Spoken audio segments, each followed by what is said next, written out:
Hey guys, so in today's video, I'm going to be actually following Sara Tepes' process in this video, and I saw one of her videos and her process was really simple.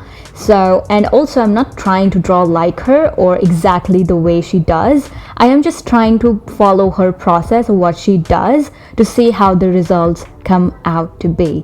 And yeah, so the very first thing was that I noticed in her tutorial that she actually first creates this really rough sketch to kind of locate all the facial features and to add all those elements that she wants in an artwork and stuff like that, like a really rough sketch. I would give a link down in the description to the video that I actually saw. So that's what she did, and once she was happy with those really rough sketch, she actually went ahead and started creating these really defined outlines and line art basically. And yeah, so that's what I'm doing right here. So I am actually using Procreate and she was using some other software, but it doesn't matter, we're just trying her process out. So I am just using my own brushes, and yeah, but if you want to kind of use the same software and the same brushes that she was using in her video, I would give a link down in the description to her video so that you can watch the video yourself. So yeah, there's nothing much to explain. It's just that keep your rough sketch ready and do not worry about it being perfect, and then just go ahead and start making your line art a bit more defined and more neat and clean. Alright, so that's what I'm doing right here. Alright guys, so in the next step, she actually went ahead and started painting the portrait in a grayscale manner. So that's what I'm doing right here, following the exact same kind of process. So I actually started with this really dark gray kind of background, and then I picked up a light gray kind of color and started adding that color on the face and the neck and everywhere else. So basically just coloring the whole portrait in a grayscale manner. So one thing before you start painting your portrait in a grayscale manner, make sure the line art is kind of close to black color, and that's what I saw in her video as well. If you want to know in detail how to really actually paint in grayscale, and if you want me to do a tutorial on that, then I would be really happy to do so.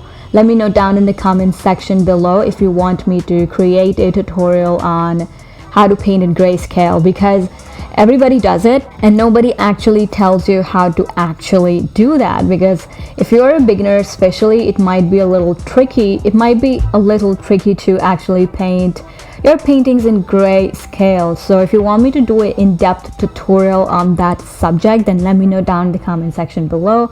I'll be really happy to do so. So yeah guys, that's what I'm doing. I actually love painting in grayscale. It just feels good. I don't know how to explain it, because when we are painting with colors, it's kind of hard sometimes to decide how much depth we are looking for, and I don't know how to explain it, but it's just kind of really easy to paint portrait, especially in a grayscale manner. At least for me it is. So yeah guys, that's what I'm doing here. Again, I'm just gonna fast forward it. It's because there's nothing much to explain in here. It's just that I'm painting in grayscale. What else to explain? So I'm just gonna fast forward this as well. So yeah, let's just revise the previous two steps. So first, she went ahead with her really rough sketch, and you don't have to be perfect when you are sketching roughly. Then you have to go ahead and make sure to create really defined line art, and try to use black color or a color close to black, because the next step is to paint in grayscale, and it will be really helpful if the line art is pretty dark. And it also depends on the lighting of the whole painting. So if you are going ahead with a really light kind of painting, then you might not want to use black color as for the line art. But if you are going ahead with a really dark kind of whole outcome, then maybe you might want to use black color for the line art. I hope this is making sense. So as always, I kind of forgot to hit the record button when I was doing the next step, and I always end up doing so. So I actually exported the time-lapse video that Procreate creates.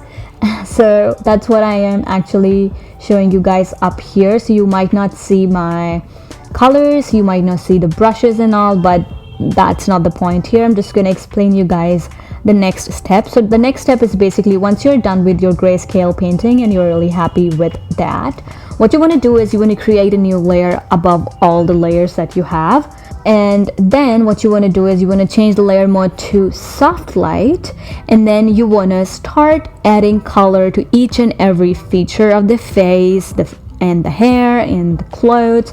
So for the skin, I added this skin color, and for the lips I will add this pink kind of color, and then I would add blush on her cheeks. Then I will color her iris, and I will color those iris with blue color. And yeah, that's how you want to just add color to each and every part of the face. I also like to add some color to the eyebrows as well, because I don't want the whole painting to look kind of flat. And in a similar fashion, I'm just going to go ahead and add some color to the hair and to her clothes.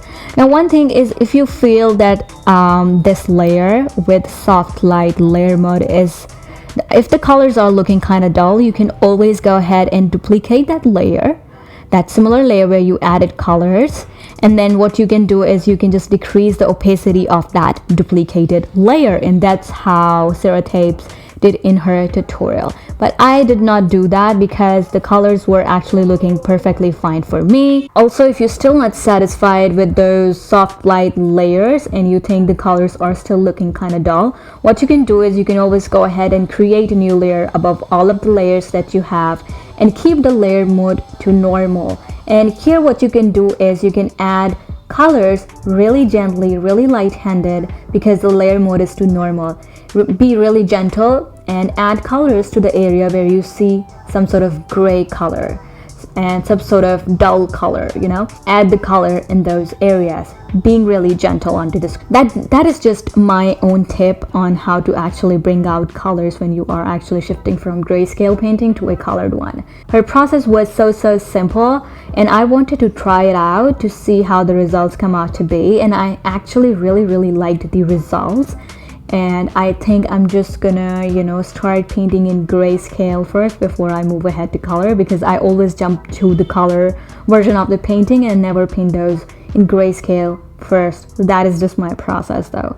But yeah, I really liked her process, and you guys can try it too. Give it a try. It is, you know, it is good to practice different processes. It just kind of teaches you a lot, and you will see what things you want to incorporate in your own process, and you can actually learn a lot from you know, these different processes of different artists. So yeah, I really hope you guys enjoyed today's quick mini tutorial. If you did, give this video a big thumbs up, and if you do try this process out, do let me know down in the comment section below. Also, if you do create something out of my tutorials, then do tag me on Instagram. And other than that, I will see you guys in the next video.